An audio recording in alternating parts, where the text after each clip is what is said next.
Hi friends, good morning. कैसे हैं आप सब? आई होप कि आप लोग अच्छे होंगे और आप लोगों का पढ़ाई भी खूब अच्छा से चल रहा होगा। तो आज मैं क्लास 11 का अध्याय 10 सरल रेखाएं स्ट्रेट लाइन। देखिए, ये चैप्टर बहुत ही इंपॉर्टेंट चैप्टर है हमारे क्लास 11 के लिए, क्योंकि आगे चलेंगे क्लास 12 में तो वहाँ भी ये चैप्टर काम देने वाला है। ठीक है, जिनका ये चैप्टर अच्छा नहीं है तो वहाँ पर क्लास 12 में थोड़ा आप लोग को दिक्कत आएगी, इसलिए आप लोग यहीं पर क्लास 11 में सरल रेखा को अच्छा कर लीजिए, ताकि जो अगला चैप्टर भी आएगा ना, इसका क्लास 11 में ही अगला चैप्टर जो 11 आएगा वहाँ भी इसका काम है और 12 में भी काम है। ठीक है, और 12 में जाओगे तो वहाँ भी काम है। तो देखिए, तो सरल रेखा बहुत ही इंपॉर्टेंट चैप्टर है हमारे एयरफोर्स, नेवी, एनडीए, उसमें भी इससे प्रश्न आते हैं। तो इस चैप्टर को आप लोग कंप्लीट अच्छे से करिएगा।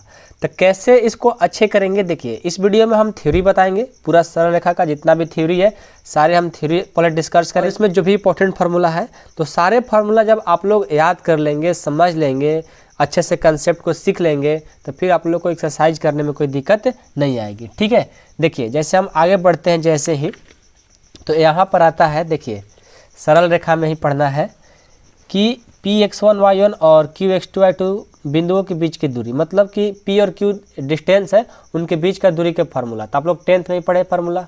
उसके बाद यहाँ पर जब P Q दो बिंदु दिया होगा और M अनुपात N में अंतर विभाजित करता होगा तो उसका फार्मूला। फिर इस तरह से मतलब जो 10th क्लास में पढ़े हैं वो सारे फार्मूला यूज होंगे। ठीक है, वो भी पढ़ना है फार्मूला। लेकिन आप लोगों का क्लास 11th में क्या पढ़ना है, देखिए आपको क्लास 11th में कौन सा फॉर्मूला पढ़ना है, रेखा की ढाल निकालना, स्लोप ऑफ लाइन। एक कैसे है, मतलब रेखा की ढाल निकालेंगे, जिसको ढाल को बोलते हैं प्रोडक्टता भी बोलते हैं, कहीं कहीं ढाल लिखा रहता है, कहीं कहीं प्रोडक्टता भी लिखा रहता है। तो रेखा की ढाल पढ़ेंगे कैसे निकालेंगे। उसके बाद देखिए आपका टॉपिक है कि रेखा की ढाल जब उस पर दो बिंदु दिए गए हों तब क्या होगा। उसके बाद टॉपिक है आपका कि दो रेखाओं के समांतर और परस्पर लंब होने का प्रतिबंध क्या होगा। उसके बाद आपका है इसमें दो रेखाओं के बीच का कोण कैसे निकालेंगे, मतलब इसमें 10-12 फार्मूले हैं। ठीक है ना। उसके बाद हमारा एक्सरसाइज 10.1 आएगा। ठीक है, 10.1 भी बहुत ईजी है यदि आप लोग फार्मूला अच्छे से याद कर लेंगे तो। ठीक है, तो चलिए हम पहले जो भी फार्मूला थ्योरी है सारी चीज़ पढ़ लेते हैं, उसके बाद हम पर्सनल 10.1 को सॉल्व करेंगे। चलिए वीडियो को स्टार्ट करते हैं। तो देखिए सरल रेखा स्ट्रेट लाइन का देखिए फर्स्ट फार्मूला है कि Px1 y1 Qx2 y2 बिंदुओं के बीच की दूरी। तो इस फार्मूला आप लोग को याद था, इसलिए पहले से हम लिख करके लाए हैं, बस आपको समझा दे रहे हैं कि अभी हम लोग को फार्मूला क्लास 10th में भी, जो क्लास 10th में पढ़े हैं वो क्लास 11th में भी यूज है। तो डायरेक्ट हम फार्मूला को लिख करके लाए हैं, आपको दिखा दिए कि भी फार्मूला याद रखिए क्योंकि हमारे इसमें यूज है। ठीक है, उसके बाद दूसरा है Px1 y1 Qx2 y2 बिंदुओं को मिलाने वाले रेखाखंड को m अनुपात n में अंतर विभाजित करने के बिंदु का निर्देशांक। तो आपको पता है क्लास 10th में ये फार्मूला पढ़े हैं। तो देखिए आपका फार्मूला होता है mx2 nx1 बटा m plus n, my2 ny1 m plus n होता है। ठीक है, तो ये फार्मूला आप लोग को याद होगा पहले से ही, क्लास 10th में आप लोग पढ़े हैं। यदि m और n का मान सेम हो तो x1 y1 और x2 y2 बिंदुओं के मिलाने का रेखाखंड का मध्य बिंदु का फार्मूला, दोनों को जोड़कर बाटा में 2 से भाग देंगे। ओके, ये भी आप लोग को याद होगा। उसके बाद है कि 3 बिंदु दिया रहेगा, मान लो P, Q और R। तो शीर्ष से त्रिभुज का क्षेत्रफल निकालने के लिए तो आप लोग का फार्मूला याद होगा, त्रिभुज का क्षेत्रफल कैसे निकालेंगे, 1/2 x1 y2 minus y3 plus x2 y3 minus y1 plus x3 y1 minus y2। तो भी आप लोग का फार्मूला पहले से ही याद है। उसके बाद है लास्ट कि यदि त्रिभुज ABC का क्षेत्रफल 0 है तो 3 बिंदु A, B और C एक रेखा पर हो तो वे क्या होते हैं, संरेख होते हैं। यदि देखो ABC का क्षेत्रफल 0 होगा, यदि 3 बिंदु एक ही रेखा पर होगा ABC, तो उसका क्या होंगे, ये हमारे जो रेखा होंगे क्या होंगे, संरेख होंगे। ठीक है, तो ये बात आप लोग को पहले से ही पता था, इसलिए हम लोग क्या किए कि आपको डायरेक्ट ही लिख करके लाए थे और आपको समझा दिए। ठीक है, क्योंकि आप लोग को पहले से क्लास 10th में यूज था, फार्मूला याद है आप लोग को, हमको पता है। ओके, तो चलिए क्लास क्या पढ़ना है वो बात हम पहले स्टार्ट करते हैं। ओके, देखिए आपका क्लास 10th का फर्स्ट टॉपिक है कि सरल रेखा एवं उसका समीकरण। ठीक है, फर्स्ट टॉपिक है सरल रेखा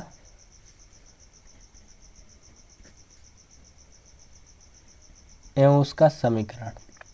पहले इसको सीखते हैं कि सरल रेखा और उसका समीकरण क्या होता है। तो पहले इसको इंग्लिश में लिखते हैं, इसको इंग्लिश में बोलते हैं इक्वेशन ऑफ स्ट्रेट लाइन। ठीक है, सरल रेखा को एवं उसका समीकरण को इक्वेशन ऑफ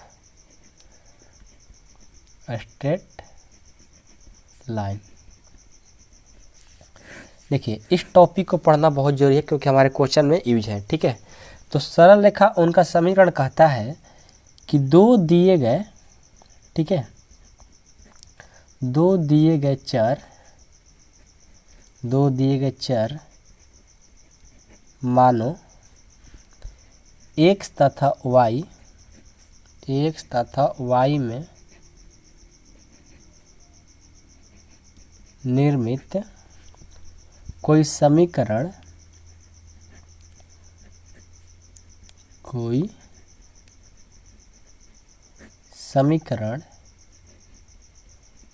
जिसमें जब x तथा y का घात एक हो, ठीक है, एक हो तो वह सरल रेखा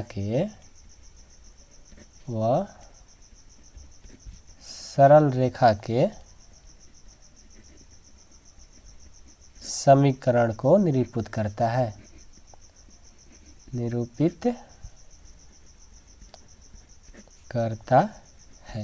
देखिए एग्जाम्पल समझाते हैं कि ax1 अब प्लस by1 अब प्लस c बराबर 0। कहने का मतलब है कि दो दिए गए चर मान, जैसे यहाँ पर x है तो उसका पावर 1 लगा सकते हैं, y है तो उसका पावर 1।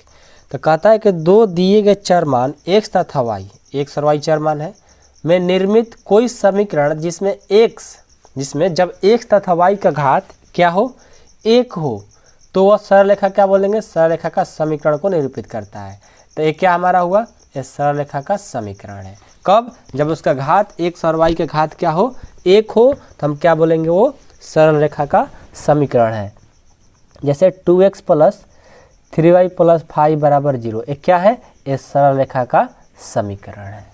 ये बात आप लोग को समझ में आना चाहिए कि सरल रेखा का समीकरण कब कहेंगे, जब हमारा उसका घात x और y वेरिएबल हो, यानी चर मान हो, और उसका घात क्या हो, 1 हो, तो हम बोल देंगे कि सरल रेखा का समीकरण है।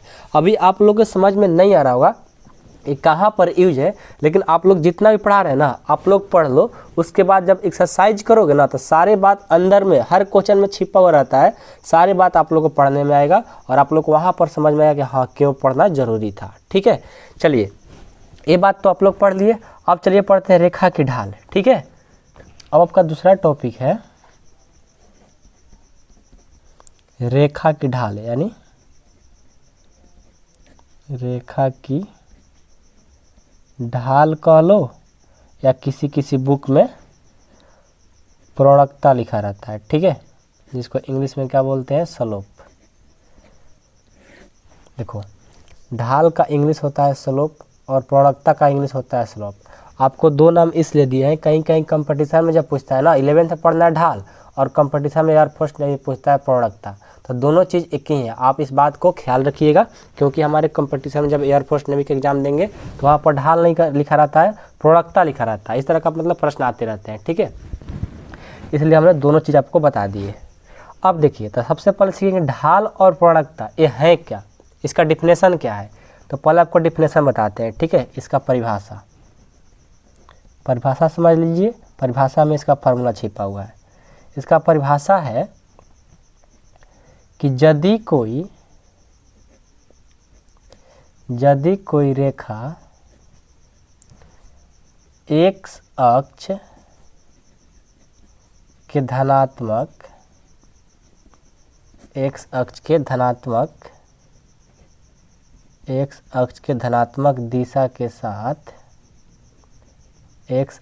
धनात्मक दिशा के साथ जो कोण बनाती है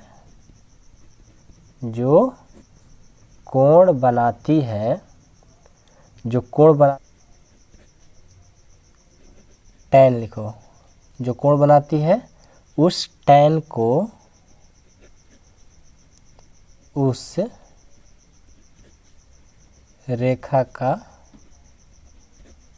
ढाल कहा जाता है। देखिए इसमें क्या है, रेखा के ढाल या प्रोणकता का परिभाषा हुआ, यदि कोई रेखा x अक्ष के धनात्मक दिशा के साथ जो कोण बनाती है तो उस tan को उस रेखा का क्या बोलेंगे, ढाल या प्रणकता कहेंगे। और ढाल को, ठीक है ना, इसे m से सूचित किया जाता है, सूचित किया जाता है। किसको, ढाल को। ढाल को यानी ढाल या प्रणकता को m से सूचित किया जाता है। और इसका फार्मूला होता है, लिखेंगे, अतः m बराबर फार्मूला भी होता है tan थीटा। अब थीटा क्या है, tan थीटा क्या है, रेखा की ढाल है, रेखा की ढाल है। सारे बात जितना समझा रहे हैं ना और जितना पढ़ा रहे हैं, सारे बात आप लोग को जब एक्सरसाइज को सॉल्व करोगे ना तो वहाँ पर यूज है। इसलिए सारे बात को ध्यान से देखते रहो। नहीं याद हो रहा है कोई बात नहीं है, लेकिन जब आप प्रश्न करोगे, क्वेश्चन करोगे, तो वहाँ पर सारे बात आप लोग को याद आएगी। फिर आप जा कर के इसको देखोगे तो समझ में आएगा, हाँ सर क्यों बता रहे थे। और याद भी आप लोग को उसी तरह से होगा, ठीक है, जब आप लोग क्वेश्चन करोगे। बस आप लोग एक बार पढ़ लो, उसके बाद क्वेश्चन करो। क्वेश्चन करते समय सारे बात याद आएंगे और यहाँ पर देखते चलोगे तो सारे बात आप लोग को अपने आप से धीरे धीरे समझ में आते जाएंगे और याद भी होंगे, ठीक है। टेंशन लेने की कोई ज़रूरत नहीं है, ओके। तो आपको बता दिए कि ढाल किसको बोलते हैं। ढाल को हम यानी प्रणकता को m से सूचित करते हैं और m बराबर क्या होता है, फार्मूला tan थीटा। किसी का ढाल निकालना होगा तो m बराबर tan थीटा करके निकाल लेंगे, ठीक है। उसके बाद देखिए, उसके बाद क्या पढ़ना आपको, जैसे आपको दिया रहेगा इस तरह का भी, देखिए आपको अगला टॉपिक है कि उस रेखा का समीकरण निकालें, उस रेखा का समीकरण निकालें। ये भी आपका टॉपिक बहुत इंपॉर्टेंट है। निकालें जो x अक्ष के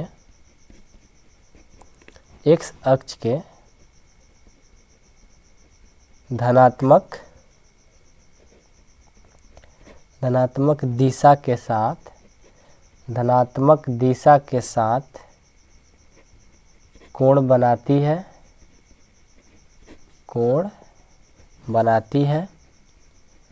तथा y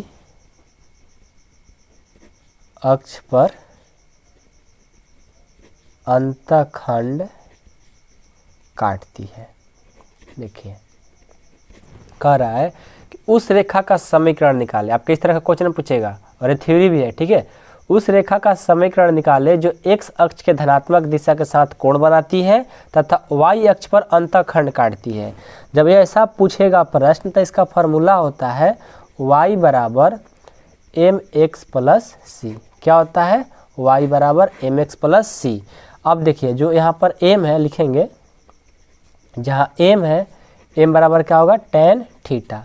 tan थीटा क्या है, रेखा की ढाल। अभी आप ऊपर में पढ़ाए हैं, ठीक है, आपको ऊपर में पढ़ाए कि m क्या है, tan थीटा क्या है, रेखा की ढाल है, ठीक है। अब देखिए थीटा क्या है, थीटा जो होता है हमेशा, जो थीटा होता है ना, यहाँ पर थीटा जो होगा हमेशा x अक्ष पर ही बनेगा, ठीक है। x अक्ष पर बना कोण है। कोई पूछ दे कि थीटा क्या है, तो थीटा x अक्ष पर बना कोण है, ओके। उसके बाद कोई पूछ दे कि c क्या है और y क्या है, तो देखिए c बराबर y। ये जो है ना, ये अक्ष पर जो c है, कोई पूछेगा ना c क्या है, तो c जो हमारा है y अक्ष पर, ठीक है, y अक्ष पर काटा गया क्या है, अंतखंड है। बात समझ में आया। कोई पूछ दे कि m क्या है, तो tan थीटा क्या है, रेखा की ढाल है। कोई पूछ दे कि थीटा, यहाँ पर थीटा है ना, तो थीटा क्या है, तो थीटा हमेशा x अक्ष पर बना कोण है। और c क्या है, तो c जो है हमारा y अक्ष पर काटा गया अंतखंड है, ठीक है। तो आपको ये बात भी मालूम चल गया कि उस रेखा का समीकरण निकाले जो x अक्ष के धनात्मक दिशा के साथ कोण बनाती है तथा y अक्ष पर अंतखंड काटती है। तो उसका फार्मूला होता है y बराबर mx प्लस सी। अब चलिए अगला आपका फार्मूला देखते हैं। अब देखिए आपका अगला टॉपिक है अंतखंड की परिभाषा, ठीक है। अभी आपको अंतखंड बताए हैं, तो अंतखंड क्या होता है अभी सीख लेते हैं। अंतखंड की परिभाषा, ये भी बहुत इंपॉर्टेंट है, ठीक है, ध्यान से देखिएगा। अंतखंड का परिभाषा करें तथा उस रेखा का समीकरण निकालें, उस रेखा का समीकरण निकालें। समीकरण निकालें जो x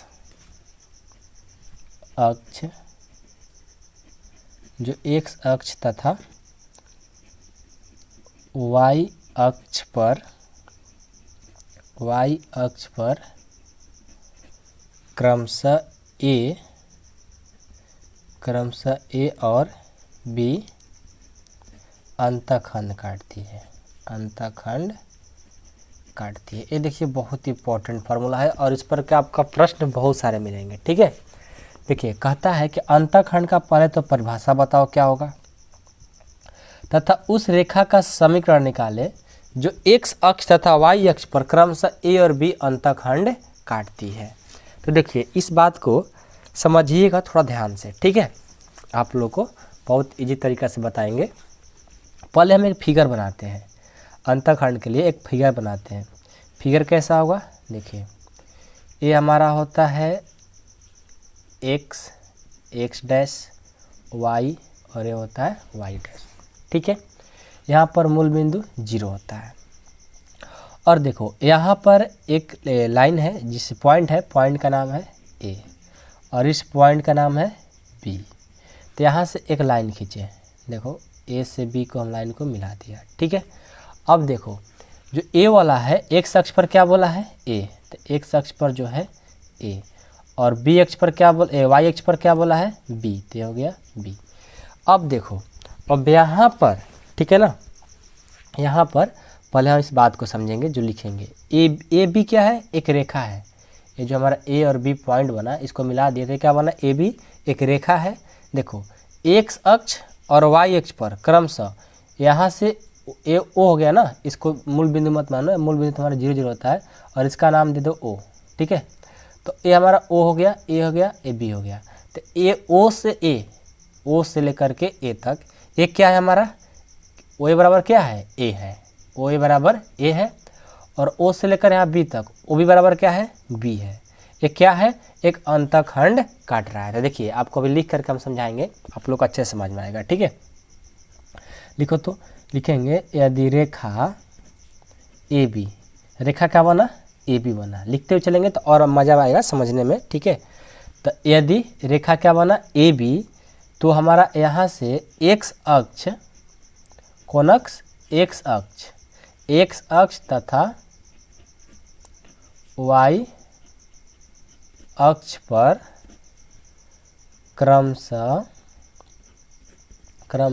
ओ ए, पहले लिखो ओ ए बराबर ए है, ओ ए बराबर ए तथा ओ बी बराबर क्या हो जाएगा, ओ बी बराबर हो जाएगा बी। क्या है, ये अंतःखंड काट रही है, लिखेंगे अंतःखंड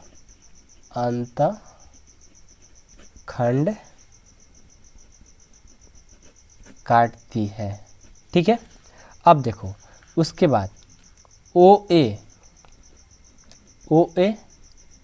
तथा ओ बी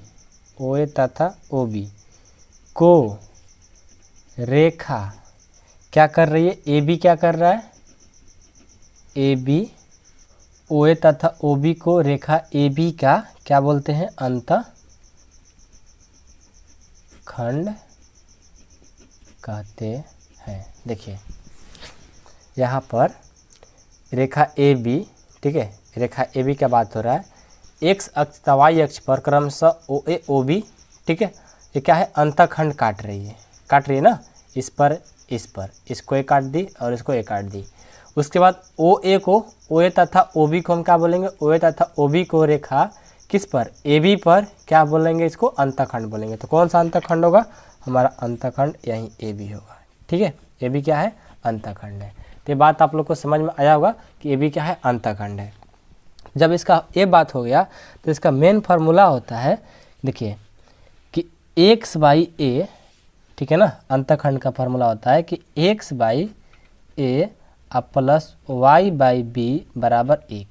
तो मेन आपको कुछ नहीं करना है, ये बात समझ में आए या ना आए, आपको इस चीज़ को याद करना बहुत ज़रूरी है कि अंतःखंड का फार्मूला क्या होता है। तो x/a प्लस y/b बराबर 1 होता है। ठीक है, यदि आप कहोगे कभी तो इसका फार्मूला भी प्रूव कर देंगे। ठीक है, तो इसका वीडियो कभी बना ही देंगे, जब भी टाइम मिलेगा तो इसका हम प्रूफ करके आपको बता देंगे। ठीक है, कैसे होता है कि x/a प्लस y/b बराबर 1 कैसे होता है। ठीक है, ऐसे हम लोग का प्रश्न आएंगे क्वेश्चन में, तो वहाँ पर भी आप लोग को समझाएंगे तो बात आपको समझ में आ जाएगा।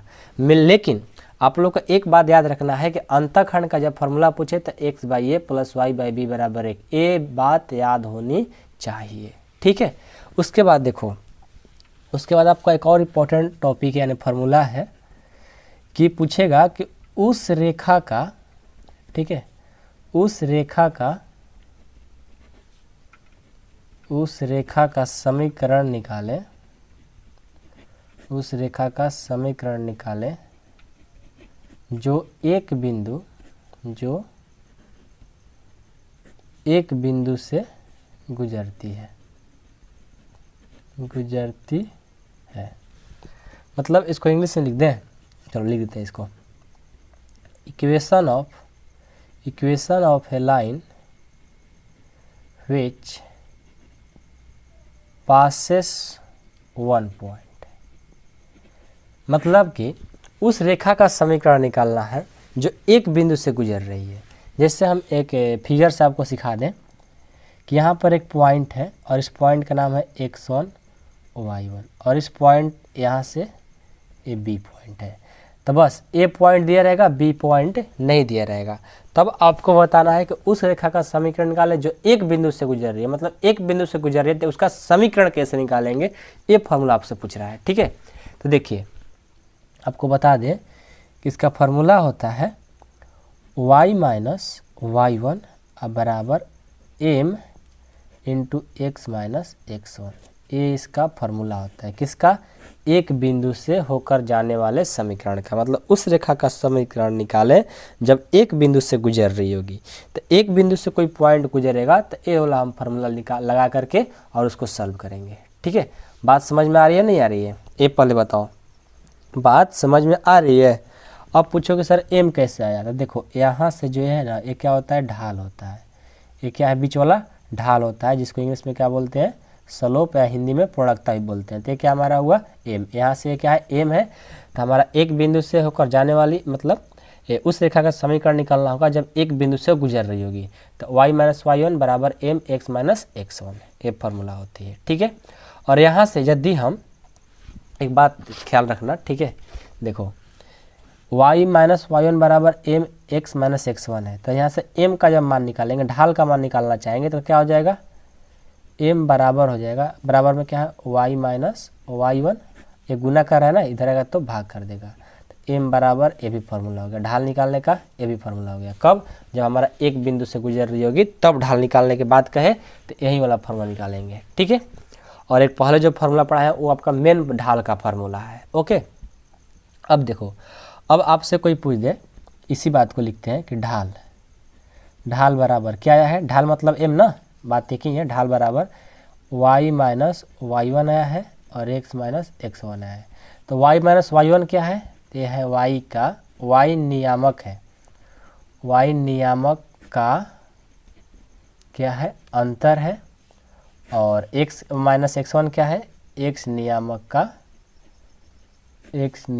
का क्या है, ये भी अंतर है। ठीक है, अब चलो, अब आपसे मेन फोकस कहा जाए कि भाई आप बताओ कि रेखा के ढाल के फार्मूला क्या होगा। जब रेखा की ढाल का फार्मूला बताना हो, रेखा की ढाल निकालना होगा, तो रेखा के ढाल का फार्मूला होता है माइनस एक्स का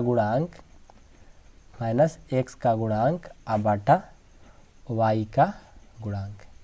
अब आप लोग क्या होंगे, कन्फ्यूज हो गए होंगे कि सर ढाल के फार्मूला तो पहले भी हम लोग पढ़े हैं, तो वो फार्मूला m बराबर tan थीटा बता रहे हैं। क्या बोलेंगे, m बराबर tan थीटा। तो ढाल का फार्मूला ये भी पढ़ा दिए, और हम लोग को ये ढाल का फार्मूला यहाँ भी पढ़ा दिए, m बराबर y माइनस y1 बटा x माइनस x1। और रेखा के ढाल पूछ देगा तो यहाँ भी पढ़ा रहे हैं। तो 3 फार्मूला हम लोग कैसे याद करेंगे, कैसे समझेंगे, ये बात आप लोग का मन में आना चाहिए, प्रश्न आना चाहिए कि कैसे हम सीखेंगे। तो देखिए, जब थीटा का बात कर रहा है m बराबर tan थीटा, जब कोण में दिया रहेगा थीटा का वैल्यू 30, 60, 45 मतलब कोण का बात करेगा, तो ढाल का फॉर्मूला m बराबर tan थीटा का लगाएंगे, ठीक है। और जब रेखा की बात करेगा, ठीक है, जैसे y का नियामक, जैसे यहाँ पर देखो कि उस रेखा का समीकरण निकालना था जब हमारा एक बिंदु से गुजर रहा होगा, तब हमारा a फार्मूला होता है, उसी से हम m का फार्मूला से, मतलब यहाँ से ऐसा दिया रहेगा कि एक बिंदु का समीकरण निकालो और साथ में इसका ढाल निकालो, तो वहाँ से हम ढाल निकालने का ए फार्मूला यूज करेंगे तो निकाल सकते हैं, ठीक है। ऐसा प्रश्न लेकिन कम ही पूछा जाएगा, ठीक है।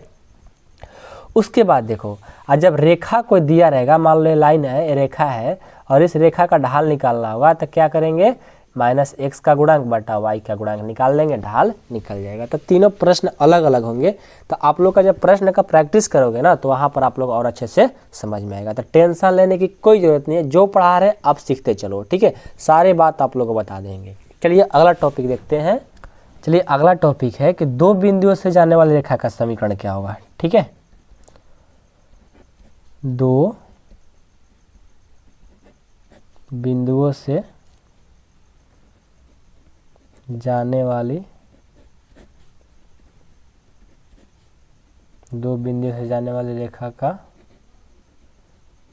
समीकरण क्या होगा। 2 बिंदु जैसे दिया रहेगा, आपको बता दें, जैसे 2 बिंदु दिया रहेगा, एक बिंदु है मान लो a, x1, y1 और b है मान लो x2, y2 से जाने वाली रेखा की समीकरण क्या होगा इसका, y माइनस y1 बाटा x माइनस x1, सॉरी गलत हो गया, y माइनस y1 बाटा y1 माइनस y2 बराबर x माइनस x1 और x1 माइनस x2। ये हमारा फार्मूला होता है। कब, जब 2 बिंदुओं से होकर जाने वाली रेखा का समीकरण पूछे तो ये वाला फार्मूला याद रखिएगा कि 2 बिंदु से जब जाएगा तो ए फार्मूला, जब एक बिंदु से जाएगा तो आपको पीछे फार्मूला जो बताए हैं वो फार्मूला लगेगा, ठीक है। अगला टॉपिक है, और ये सारे फार्मूला बहुत इंपॉर्टेंट है, बात बार बार कर रहे हैं, ठीक है, मन में बैठा लेना। चलो अगला आपका टॉपिक है कि जब 2 रेखा का बात करेगा, जैसे उसका समीकरण दिया रहेगा, मतलब देखिए लिख कर बताएंगे तो अच्छा समझ में आएगा, ऐसे आपको बताएंगे समझ में आएगा नहीं, सब बाउंस करेगा। जैसे कि दिया रहेगा कि 2 रेखाएं दिया रहेगा, ठीक है, 2 रेखाएं, उनके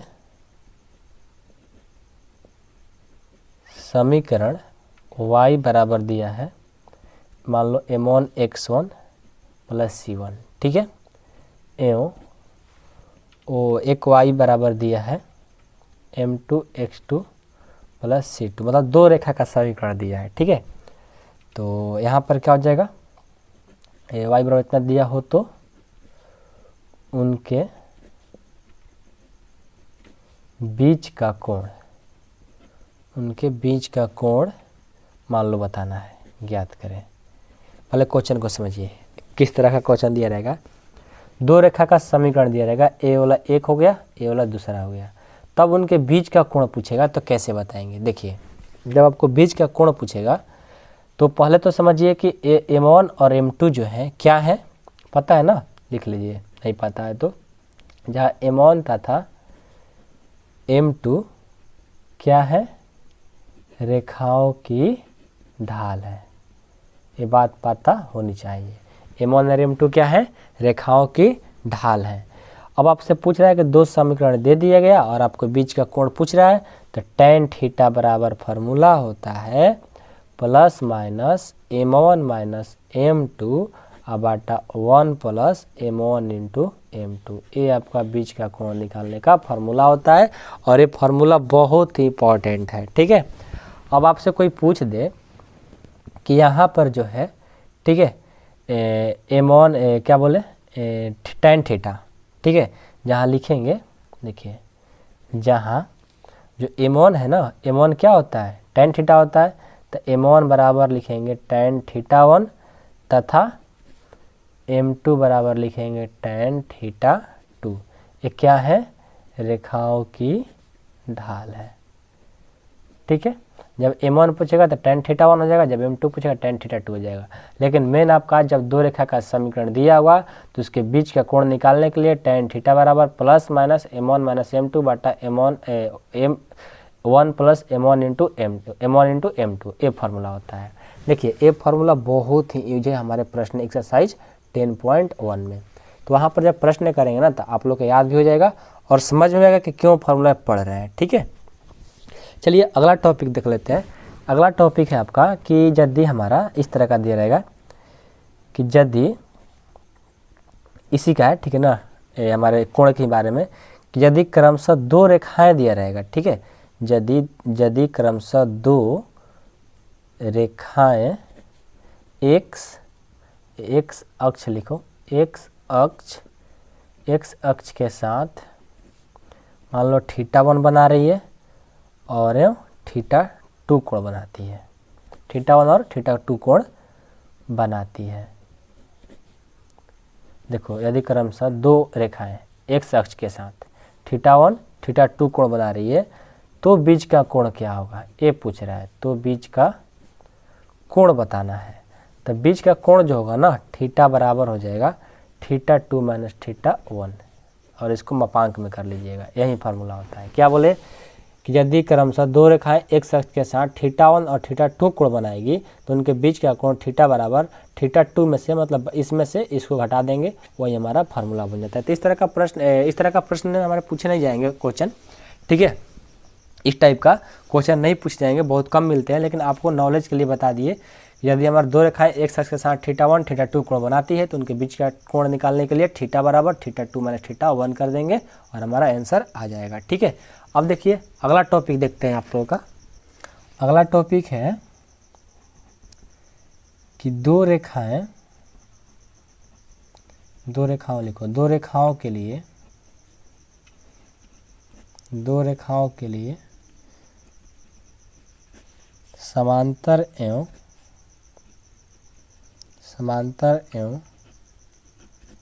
लंब होने का प्रतिबंध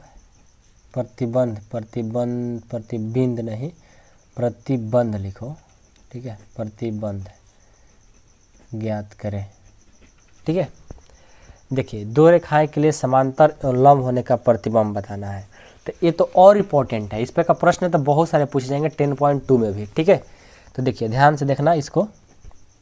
देखिए हम आपको बताते हैं अच्छे से लिख करके कि जब दो रेखाएं नहीं लिखो, रेखाओं लिखो। जब दो रेखाओं जिसके समीकरण क्रमशः y बराबर m1 x1 या m1 x लिखो, x1 लिखने की जरूरत नहीं है, m1 x c1 तथा एक दूसरा है y बराबर m2 x प्लस c2 हो तो बीच का कोण जो होता है, आपको पता है ना बीच का कोण, अभी आपको ये फार्मूला पढ़ा है। बीच का कोण होता है, क्या होता है, tan थीटा बराबर plus minus m1 minus m2 बटा 1 minus 1 plus m1 into m2, ये फार्मूला होता है। ठीक है, जब ऐसा होता है तो यहाँ पर बोला है दो रेखाओं का समांतर और लंब होने के लिए। ठीक है, समांतर एवं लंब होने के लिए बात किया गया है। तो देखिए पहला जब तो इसमें दो केस आएंगे। केस 1 कि जब दो रेखाएं क्या हो, समांतर हो। दो रेखाओं लिखो चाहे रेखाएं लिखो, बातें कही, रेखाएं समांतर हो। ठीक है, जब दो रेखाएं समांतर होगा, कैसे समांतर होगा, देखो एक ए है और एक बी है, एक लाइन हो गया, और दूसरा है सी और ये हो गया डी, ये दूसरा लाइन हो गया। एक ए लाइन हो गया, एक ए लाइन हो गया, दोनों क्या है, एक समांतर है। समांतर है ना, तो जब समांतर है तो इनके थीटा कोण क्या बनाएगा, थीटा बराबर 0। जब ये लाइन ऐसे पड़ी रहती है तो क्या बनाती है, कोई कोण बनाती नहीं है, क्या बनाती है, 0, यानी थीटा का मान क्या है, इसका 0 है। तो यहाँ से हम इस फॉर्मूला पर बैठाएंगे tan थीटा वाला पर, तो क्या हो जाएगा, टेन थीटा बराबर फार्मूला लिखो m1 minus m2 अबाटा 1 plus m1 into m2। तो टेन, चलिए अब यहाँ से क्या हो जाएगा, थीटा का मान 0 है तो टेन 0 बराबर m1 माइनस m2 बाटा 1 प्लस m1 इंटू m2। ठीक है, अब देखो, अब टेन 0 का जो मान होता है क्या होता है, 0 अब बराबर m1 minus m2 अबाटा 1 plus m1 into m2। ठीक है, अब देखो यहाँ पर कुछ नहीं तो एक लिख सकते हैं। ठीक है, तो यहाँ पर क्रॉस मल्टीप्लिकेशन करेंगे क्योंकि एक से इसमें भाग देने कोई मान फर्क नहीं पड़ेगा, इसलिए हम लोग एक लिख सकते हैं।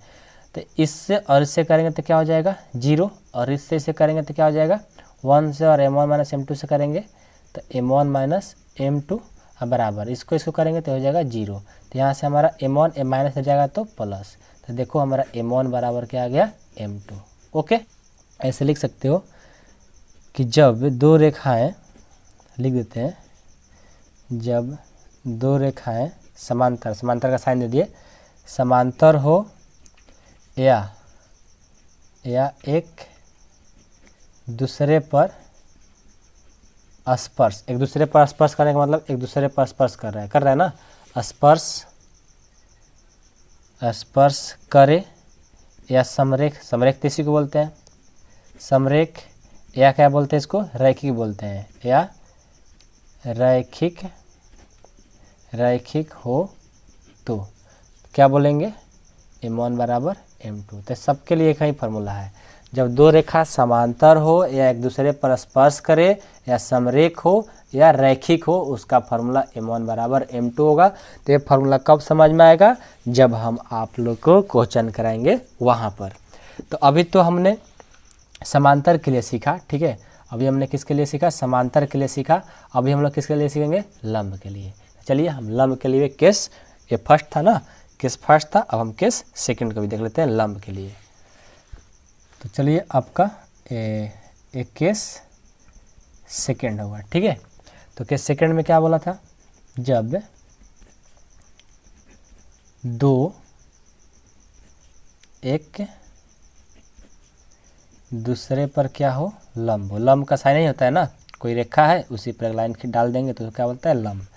लंब हो या क्या बोलेंगे समकोणिक। समकोणिक कहने का मतलब क्या पता है ना, समकोणिक हो तो, समकोणिक कहने का मतलब थीटा बराबर 90 डिग्री। तो 90 डिग्री एकदम टाइट होता है, मतलब टाइट बोलते हैं, एकदम लाइन सीधा होता है ना, लाइन एकदम सीधा होता है और किस पर, इस पर पड़ा हुआ था। तो इसको समकोणिक भी बोल सकते हो या इसको लंब भी बोल सकते हो, एक ही बात है। जब ऐसा हो तो फिगर बना लेते हैं, ये समकोणिक यानी लंब डाला गया इस लाइन पर, और इस लाइन का नाम है ए और इस लाइन का बी, और यहाँ पर कितने डिग्री बना रहा है 90 डिग्री का। ठीक है, और इस लाइन को डाल दो सी, इसका नाम डी।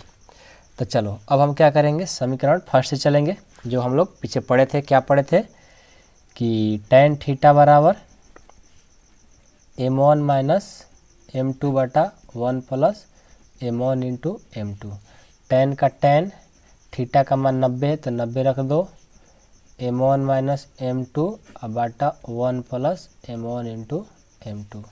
यहाँ से क्या हो जाएगा, टेन 90 का मान क्या होता है, इसमें भी इन्फिनाइट होता है। तो इन्फिनाइट कहने का मतलब 1/0, क्योंकि 1 में किसी संख्या से भाग देंगे, 1 में किसी 0 से भाग देंगे तो क्या आएगा, इन्फिनाइट ही आएगा। तो ये हो गया, और यहाँ पर m1 माइनस m2 बटा 1 प्लस m1 इंटू m2। ठीक है, करेंगे अब इसको देखिए 1/0 यानी टेन 90 का मान होता है इन्फिनाइट, तो इन्फिनाइट को 1/0 लिख सकते हैं। इसको क्रॉस मल्टीप्लिकेशन करा दो तो क्या हो जाएगा, इतना से और इतना से करेंगे तो क्या होगा 1 प्लस m1 इंटू m2 बराबर इसको गुना कर देंगे तो 0 हो गया। अब चलिए अब हम क्या करेंगे, अब हम क्या कर सकते हैं कि m1 इंटू m2 बराबर ए प्लस इधर जाएगा तो माइनस हो जाएगा। ठीक है, यानी हमारा यहाँ से m1 इंटू m2 बराबर क्या आ गया, -1 आ गया। तो ये हमारा किसके लिए फार्मूला है, ये लंब के लिए फार्मूला होता है। ठीक है, अब देखिए आप लोग यहाँ तक जब पढ़ लिए हैं, ठीक है, तो बस आप लोग का अब 10.1 जो चैप्टर है अब आप लोग को बनने लगेगा, कोई दिक्कत नहीं होगा। जैसे हम वीडियो इसका बस मतलब कुछ ही मिनट बाद इसका भी वीडियो आएगा। ठीक है, और उस वीडियो को आप लोग देखिए और उसमें सारे प्रश्न आप लोगों को समझ में आएंगे। और क्योंकि हम लोग सारे फार्मूले ही पढ़ लिए हैं तो फिर प्रश्न क्यों समझ में नहीं आएंगे, सारे प्रश्न समझ में आएंगे। बस आप लोग वीडियो को जो देखे हैं अभी तक ये सारे फार्मूला को याद कर लीजिए और उसके बाद एक्सरसाइज को करिएगा, तब मजा आएगा बनाने में भी। ठीक है, तो मिलते हैं अगले वीडियो में, तब तक के लिए बाय बाय।